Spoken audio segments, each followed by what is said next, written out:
Kidnap FIR తప్పనిసరిగా పేర్కొంటూ supreme court కీలక ఆదేశాలు జారీ చేసింది.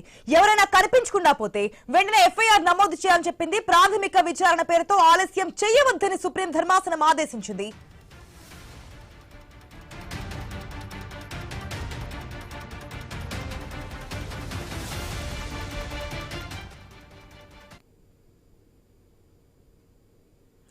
పిల్లల కిడ్నాప్ కు సంబంధించి సుప్రీంకోర్టు కీలక ఆదేశాలు జారీ చేసినట్టుగా తెలుస్తుంది. పూర్తి అప్డేట్స్ తెలుసుకుందాం మా ప్రతినిధి స్వామి ద్వారా. గుడ్ ఈవినింగ్ స్వామి. ఏదైతే పిల్లల కిడ్నాప్ అయితే కనుక వెంటనే ప్రాథమిక విచారణ పేరుతో లేట్ చేయకండి, వెంటనే ఎఫ్ఐఆర్ నమోదు చేయండి అని చెప్పి సుప్రీంకోర్టు చెప్పినట్టుగా తెలుస్తుంది. డీటెయిల్స్ ఏంటి?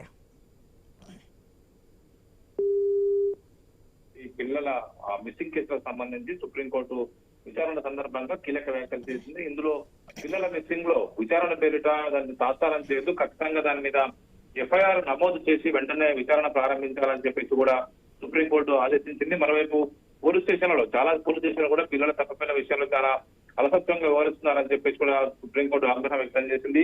అరౌండ్ 2024 లెక్కల ప్రకారం మనం సాధారణంగా చూసుకుంటే ప్రతి రోజు కూడా దేశంలో 269 మంది పిల్లలు మిస్సింగ్ అవుతున్నారు. 98,375 మంది నేషనల్ క్రైమ్ రికార్డ్స్ ప్రకారం వచ్చినటువంటి లెక్కలు మనం పరిశీలిస్తే కనుక 98,375 మంది పిల్లలు ఒక్క సంవత్సరమే 2024 సంవత్సరం లెక్కల ప్రకారం మిస్ అయ్యారు. ఇందులో ప్రధానంగా 70 నుంచి 80% మంది అమ్మాయిలే ఉంటున్నారు. ఇందులో అనేక రకాల కేసులు నమోదవుతున్నాయి. ఇందులో ప్రధానంగా వెస్ట్ బెంగాల్, మధ్యప్రదేశ్, ఒడిశా లాంటి రాష్ట్రాల్లో ఈ సంఖ్య హైయెస్ట్ గా ఉంటున్నట్టుగా కూడా ఈ క్రైమ్ రికార్డింగ్ తెలియజేస్తున్నాయి.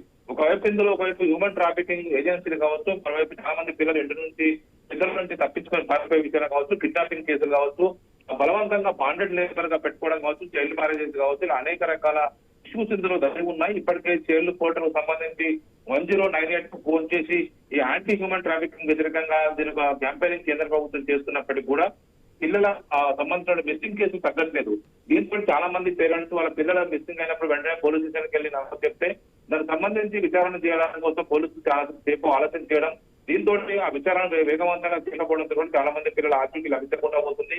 హ్యూమన్ ట్రాఫికింగ్ ఏజెన్సీలన్నీ కూడా ఇలాంటి సంబంధించినటువంటి కిడ్నాపర్స్ వారిని తీసుకెళ్లి మళ్ళీ వారికి సంబంధించిన వైపు అవయవాల కోసం అమ్మేయడం కావచ్చు, వైపు దీనికి సంబంధించి వివిధ రకాల బలవంతంగా బాండెడ్ లేబర్ గా మార్చడం కావచ్చు, వివిధ రకాల అనేక రకాల సెక్సువల్ ఎక్స్ప్లాయిటేషన్ సంబంధించిన విషయంలో వారిని దింపడం కావచ్చు. ఇలాంటి అనేక ఇష్యూస్ బయటకు వస్తున్నాయి. ఇలాంటి ఇష్యూల విషయంలో పోలీసులు తాత్సారం చేయకుండా ఖచ్చితంగా ఎఫ్ఐఆర్ నమోదు చేసి విచారణ చేయాలని చెప్పేసి సుప్రీంకోర్టు ఆదేశాలు ఇచ్చింది. తప్పిపోతున్న పిల్లలు 70 నుంచి 80% ఈ అమ్మాయిలే ఉంటున్నట్టు కూడా తెలుస్తున్నది. ఆశ. Right Swami, thanks for the update.